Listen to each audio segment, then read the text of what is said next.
wine. No, I'm just kidding, it's Coke. Would have had wine, but my mum drank it all.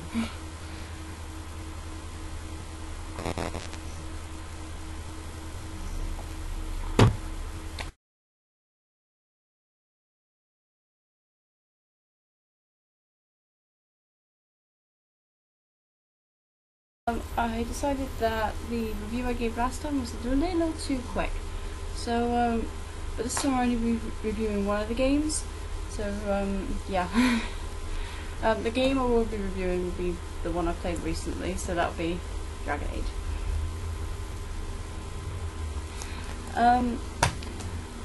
Alright, the points I'm going to cover are the gameplay, the story, most likely the characters, because most people will find out who they are anyway.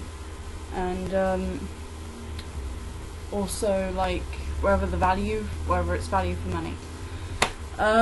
Okay, first of all, the story. The story is about you being a Grey Warden, and you can choose either to start off as a human, an elf, or a dwarf. And for human, there is one option unless you pick to be a mage, and for elf and dwarf, there are two possible options other than mage. So you can still pick mage, but you know, whichever one you pick, you go through that origin story, and then you somehow in that origin story end up being a Grey Warden. It differs for each person, but you will end up being a Grey Warden because you get recruited by Duncan. After you're recruited, you end up going to Ostagar, but then the Darkspawn swarm over after you've been recruited to the Grey Wardens and finally become a Grey Warden. But unfortunately, the other Grey Wardens don't survive the impact. So you and this one last remaining Grey Warden called Alistair, you two are the only ones who survive, and you are the ones who have to somehow raise an army to defeat the Blight and save Ferelden. But the problem is, it's you two alone against the person who betrayed you, called Loghain, and he's the person now who you have to somehow raise an army to first of all put him down and then stop the Blight. It does get more and more complicated. I'm trying to explain it the best I can, but I kind of suck at it. So I might put a few like clips up and stuff so you can see if I actually have the clips on me. As you go through the game, you will meet more and more characters. I'll give a few examples. You'll meet Morrigan the Apostate. You will meet Stenda Kunari. You'll meet Liliana the Chantry sister, and you'll meet Ogrin the dwarf, and many more. The people you meet, you can give them gifts, and you can like communicate with them better through camp. And depending on how your character acts towards them will depend on how much they'll open up to you, and will depend on how your relationship with that character will go.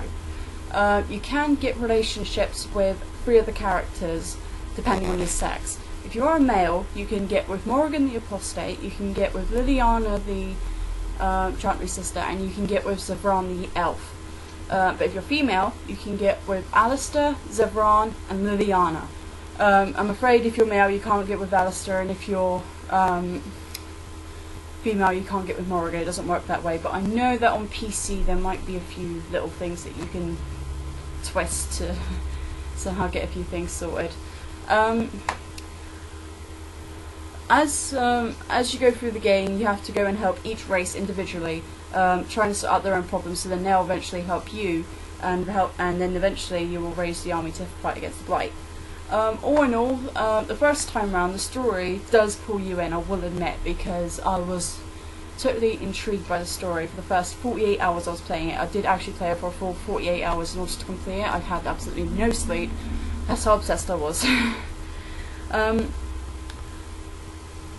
will admit, depending on how you play out the game, you can get many different endings. I know it said on the achievements that there are 3 possible endings for me, but each of them differ, and that kind of thing. Yeah. Okay, so all in all, I would give the story a 8 out of 10. For there could be a few more things that could have happened that could have made it that little bit more interesting, but it didn't happen. So yeah, I should know because I've played it for 3 times now, so I know what to expect. Alright, now onto the gameplay. The gameplay is sketchy at best. The graphics are amazing, I will admit, but for Xbox 360, which is the one I've got it for, it's not exactly the best one to have because this one is very scratchy. It does jump an awful lot, so it's like if you're like halfway away from an enemy, they're still hitting you, even though you're like 10 feet away, so it's kind of laggy. Another thing about it is that sometimes your character gets stuck into the fighter stance even when you are no longer fighting. The weapons are put away, but for some reason your character is still in the stance as if they were fighting. So they kind of walk around like they're constipated. That's just a few glitches that I noticed while I was playing it, and trust me, they get pretty annoying. As far as gameplay goes, the triggers for the quick access and the little circle menu, that's helpful, but I know for a while that if they actually had more options rather than 3 at the front, 3 at the back, quick play options, it would have been a lot more convenient, but I can see due to lack of buttons that they couldn't do that. So that's why I say instead of getting an Xbox 360 version or PS3 version, I recommend that you get the PC version, because then you just get a little tab down at the bottom, and you are able to just quick reference the spells that way.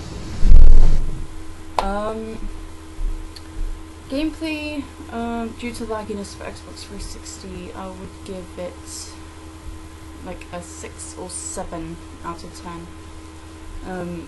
For its lagginess due to Xbox 360, so yeah. But for PC, I'd probably give it an 8 or a 9 because it's definitely less laggy. Okay, what was it? Story, gameplay, value. This game cost my brother 40 quid. So I'm a little iffy about whether it was worth it or not, because I mean I have replayed it 3 times already, but the thing is, due to the hastiness of me replaying it this many times already, probably by the time I've replayed it by the end of this time, or the 4th time if I'm lucky, I'm probably going to get bored of it.